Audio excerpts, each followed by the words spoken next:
The Nintendo 64 is a system you either love or you hate it. I absolutely love the Nintendo 64. I had one since day one, looked forward to it for a long time before it came out, and there's a lot of awesome games. I have a lot of awesome memories playing it, and a lot of people, share that with me as well. Love the Nintendo 64. And one of the things with it is, the controller that originally came with it's great in my opinion, but that analog stick does kind of, wear down over time. And a lot of retro gamers are looking for wireless options to get away from that cable. We're sitting further away from our TVs now. The TVs are bigger and whatnot. So having wireless controllers is a good option. Today we're going to be taking a look at the Retrobit Tribute64 2.4 gigahertz wireless controller. I just streamed this live and tested it out, played a bunch of games, and I think it's a cool controller. Not the first of its kind. There has been other wireless controllers in the past, but this one has a lot going for it. If you watched my Legacy 16 video review that I just did, it's very similar to this in that it's multi-purpose. This controller comes with its own original port adapter that you can play on original hardware, and then it comes with a USB adapter to be able to use this on the Nintendo Switch, PC, other USB devices as well. So a multi-purpose controller that you could use on a bunch of different systems. And it's 2.4 gigahertz wireless, so low latency. That's very important to a lot of people playing these retro games. So what I wanted to do today was kind of just showcase this real quick and do some testing. So I want to test the analog stick for you guys because that's very important for a lot of people. The original stick on Nintendo 64 had a very specific way it worked, and over time it degraded, and people are looking for replacements. Now, they did have a wired version of this. I have one right here that came out a while back. Essentially, this was a clone of the Hori mini pad for the Nintendo 64, a reasonably priced version of it with pretty much the same analog stick. A lot of people like this, but some people didn't like how small it was, the placement of the D-pad, that kind of thing. So with this wireless version, they did change some things up. I'm gonna get the purple one up to have a nicer comparison of the same color, right? So the wireless one is slightly larger.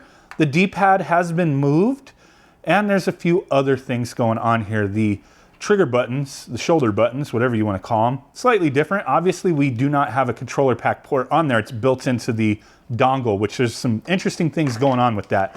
So we'll mess with that in a moment. But I want to compare this analog to the wired one. And then also another option that a lot of people like is the Retro Fighters Brawler 64 wireless.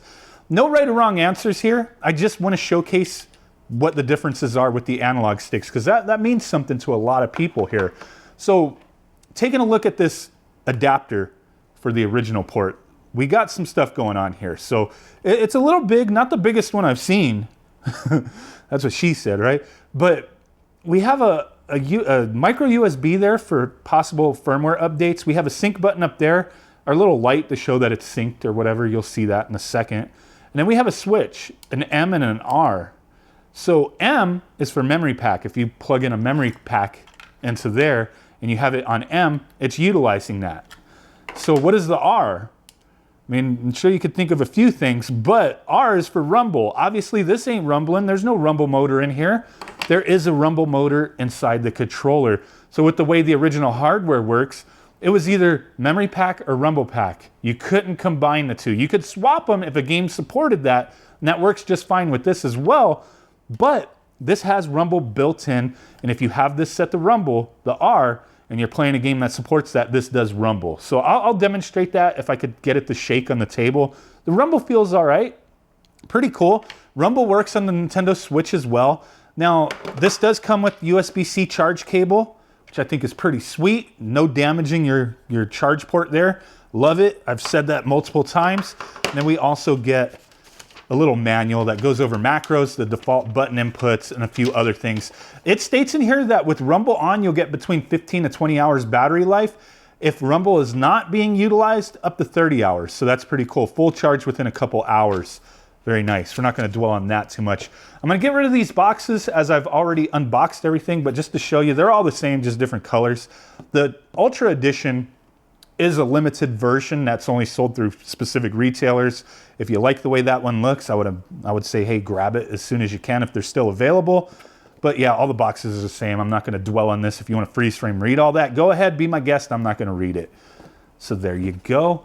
Get these out of here. And these are the 3 colors. So we do have that Ultra Edition.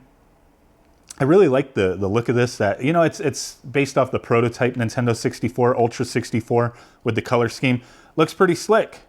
Now, the one thing I really like, especially for somebody like me who has a bad memory, is for all the macros, they have them printed on a sticker on the back. So you could just flip it over and be like, oh, that's how I do that. So you could switch the default mode, legacy mode, all-star mode, which I find interesting. If you put this to all-star mode, which was hold start and right just for a few seconds and it changes it to that mode, then you can go back to default if you start an up thing. But all-star mode, if you're using this on the Nintendo Switch, and you're playing like Mario 3D All-Stars, playing Mario 64, the C buttons will act as a camera. So this whole thing will feel like you're playing normally, the way you would have if you were using this on Nintendo 64. So that's pretty cool. Have all those modes printed back there. The grips on this feel fine. The buttons, everything feels good. The analog stick, we got to get into that in a second here. So we do have the system plugged in. And to sync it, we're going to hold the sync button until that light starts flashing. Hopefully you could see that. And then press start on here to power it on. And there we go. It's synced up. Now that we have the controller all synced up, I want to test the analog stick in the controller test program. So this is going to tell us the range of motion with the analog stick. And I feel that's going to be one of the most important things here, is understanding how close this is to an original. Now, all the other stuff with the controller, the buttons, I like how the D-pad is over more now. All that stuff is fine. So we have to check this analog stick real quick. Now we got to press start to get through to this screen to start the benchmark. And we just follow along. Up, right, down, down, left, up, left, and then center. Okay, this is pretty consistent. What I've been getting occasionally, you may get some variance depending on if you're not holding it exactly right. But those are the numbers I've consistently got. Now, we could cycle through and look at other controllers, like original and other clones. They have, you know, some information concerning those. We'll go through that in a second. But the thing I want to see is as close to an octagon as possible with all those numbers being even. So if you could see that, we're all like 98s across the board. So cycling through, we could press A. This is an original. Pretty similar, 84, 85s. That, whoever tested that, it could have been slightly off. Nintendo 64 original analog wore down pretty quick, especially if you're playing like Mario Party. Holy crap. LN64 analog stick, all over 100. Fake OEM style, all over the place with those numbers, as you could see. And it's getting a little droopy there with the octagon. Gamecube style, some people like these, some people don't. I think the range is not bad. You're getting a square instead of an octagon. And then here is an Atmega 8 GameCube style. So there's multiple GameCube styles. This one, numbers are a little different than the previous. And then this is our analog stick. So for the Tribute64 Wireless, all 98s in an octagon kind of shape. Looking at the original, yeah, the sensitivity's a little different, but they did dial this in over their previous version, which I'll go ahead and plug that in now. And we will test the wired one. I tested this a long time ago. I just don't remember the numbers. But from what I understand, it has changed a little bit. They got this one, you know, dialed in more closer to the original.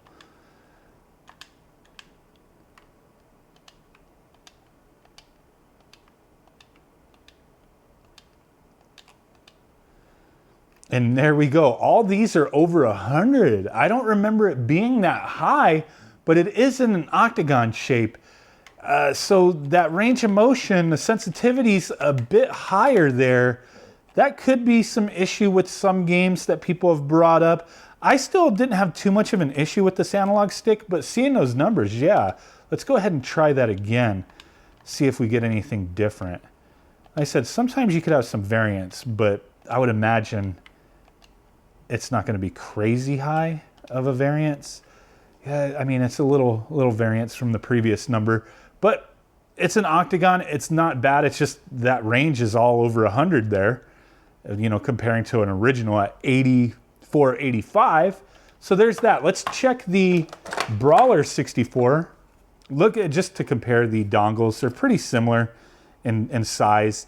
The Retrobit one's a little taller. The Brawler Retro Fighters is a little longer, but you know, not a big deal. I don't remember having any issue with the range on this one. I think they kind of dialed theirs in too a little bit. Yeah, we're all 95s, 96s, so very similar, very close. Both of these, the analog sticks, are going to be very close in number there, so pretty good stuff.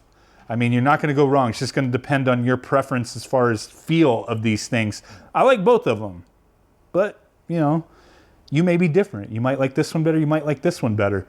It's all subjective. This one's pretty cool with rumble built in, so, I mean, there's that. But yeah, very close, very close. You're not going to go wrong with either one as far as the analog stick goes. Trying to get this to rumble a little bit. If you can see it's moving. It's very hard to demonstrate rumble, but the rumble works just fine. It's not extremely high powered by any means, and it's not extremely low powered. It feels fine though. You do feel those little jolts in games. So yeah, the rumble works just fine, even using this on the Nintendo Switch. So playing these games, I mean, I really enjoy using this controller. Like I said, there's a few options out there, and this is just one of the newest ones that has some additional features and compatibility, you know, for the price at, I believe it's 40 bucks for these controllers. Can't go wrong. I mean, if you want to use it on the Switch, you want to use it on Nintendo 64, Raspberry Pi, PC, whatever the case may be, you got options with this thing. I really enjoy it. I think they did an excellent job with this one. I'm waiting for that Dreamcast one. I know plenty of you guys are as well. They are continually working on that one. From what I've been told, they're still developing it. But I know, I'm impatient too. I want that damn thing. But in the meantime, you know what? Everything else they've been putting out, I think has been excellent. This is a great controller. That Legacy 16 that I just looked at was a good controller as well. If you're interested, I'll put a link in the description down below. Thanks for watching. Let me know anything else you want me to test. I'm going to be streaming using this quite a bit in the future. Today, just wanted to really focus on looking at the analog stick and giving you guys some of my initial impressions. Thank you guys if you hanged out with me during the live stream earlier, and thank you for watching this video, commenting, liking, subscribing, and just being awesome. Thank you. Big ass thumb button in your face. Peace out. Bye-bye and boom.